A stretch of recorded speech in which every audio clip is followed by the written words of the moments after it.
Strengthening Faith 32. In a narration found in Sahih Muslim, number 7400, the Holy Prophet Muhammad, peace and blessings be upon him, advised that the one who continues worshipping Allah, the Exalted, during widespread turmoil and seditions is like the one who has emigrated to the Holy Prophet Muhammad, peace and blessings be upon him, during his lifetime.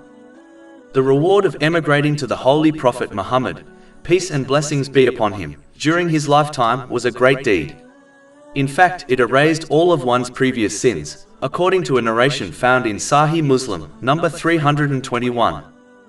Worshipping Allah, the Exalted, means to continue sincerely obeying Allah, the Exalted, by fulfilling His commands, refraining from His prohibitions and being patient with destiny, according to the traditions of the Holy Prophet Muhammad, peace and blessings be upon him. This ensures one continues to use the blessings they have been granted in ways pleasing to Allah, the Exalted.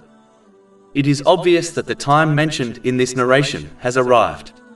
It has become very easy to become misguided from the teachings of Islam, as worldly desires have opened up for the Muslim nation. Due to advancements in social media, fashion and culture, it has become easier for Muslims to falsely believe peace of mind lies in misusing the blessings they have been granted.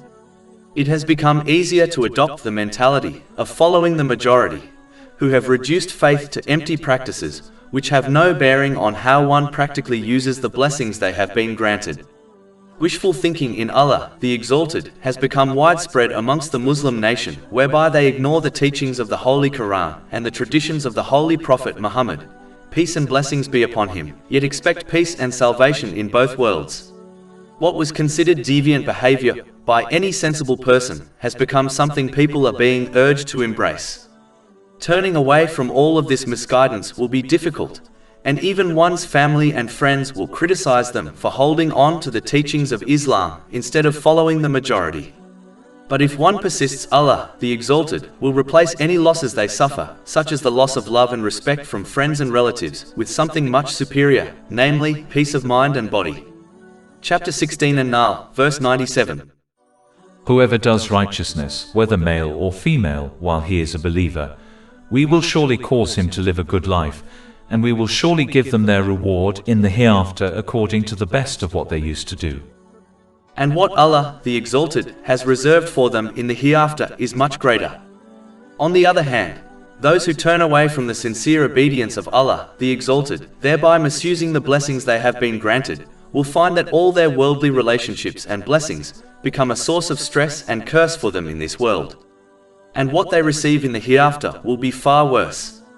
Chapter 20 Taha, verses 124 to 126. And whoever turns away from my remembrance, indeed he will have a depressed, i.e. difficult life, and we will gather, i.e. raise him on the day of resurrection blind. He will say, My Lord, why have you raised me blind while I was once seeing? Allah will say, Thus did our signs come to you, and you forgot, i.e. disregarded them, and thus will you this day be forgotten. Therefore, Muslims should not get distracted by the worldly desires which have become widespread and avoid controversial issues and people, and instead remain obedient to Allah, the Exalted, in every aspect of their life, if they desire to obtain the reward mentioned in this narration. Over 400 free ebooks, audiobooks, infographics, podcasts and blogs available on our website, www.shaykhpod.com.